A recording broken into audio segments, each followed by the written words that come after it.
I usually don't bother chasing after mediocre CRTs, but I had to make an exception for this one. So normally gamers are conditioned to only chase after the badge on the front.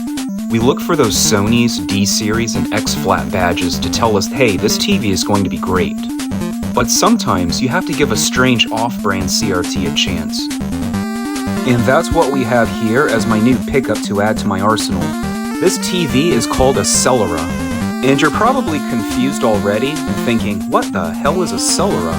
I bought this TV with its original remote for $10 at a local garage sale. It's a 20-inch Celera branded CRT model CL-2002 from the year 2002. I did some research to learn more about it, and I figured out it's actually a design clone of the more well-known Apex model AT-2002. And for a budget TV, it really had a very pleasing, colorful picture. From behind, I do like the boxy shape and the flat top, which is nice to set things on. It does look more like a monitor than a television. So under the Celera stamp of approval, you can see it just has a basic mono AV input with this lonely yellow RCA cable plugged in.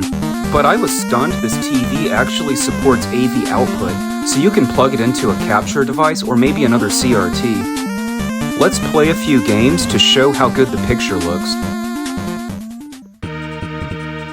Mega Man 2 was hands down my favorite of the original 6 NES games.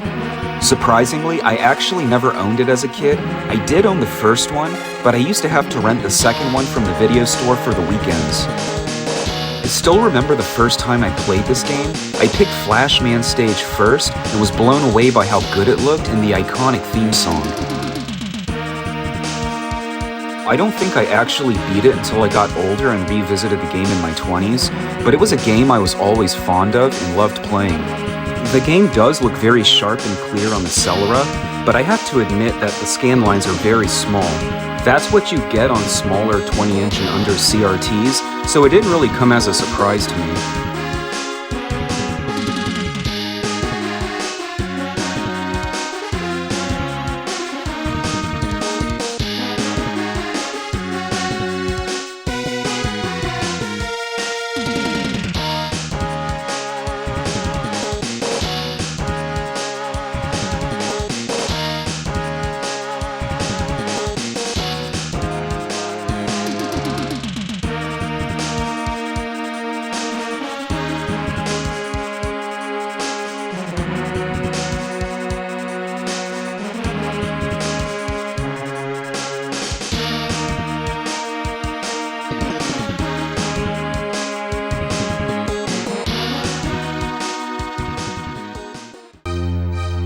So if you're gonna show how good your CRT can look, sometimes you have to bring out the big guns.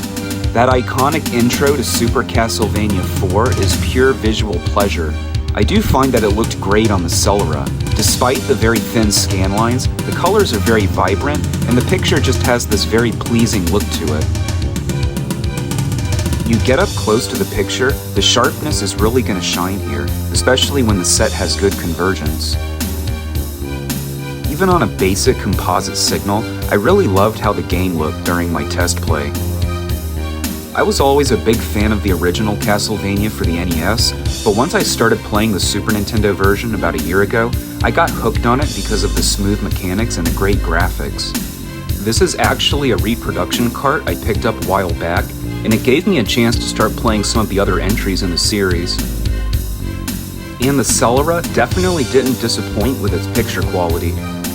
Unfortunately, it only has a single underpowered speaker, so it does lack in the audio category.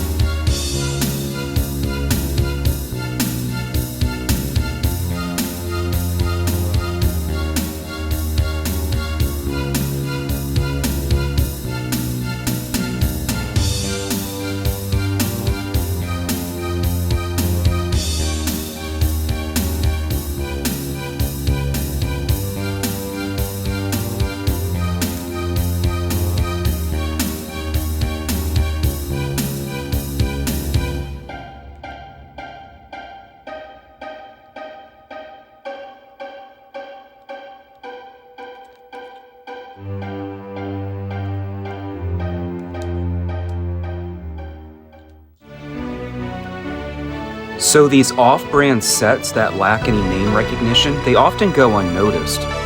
But if you can learn to look beyond the badge of honor that we usually chase after, you may be surprised with what you get your hands on. Even a simple basic set like this Celera can provide you a great gaming experience. I personally don't use this TV in my main setup, but I would have no problem rolling it in if necessary. I do have a very high-end 32-inch Apex with a Toshiba picture tube, and I plan to showcase that in a future video. But if you come across either an Apex or its twin brother, the Celera here, you may be in for a great CRT. I wouldn't recommend spending money on it if possible, but it really gets a big thumbs up.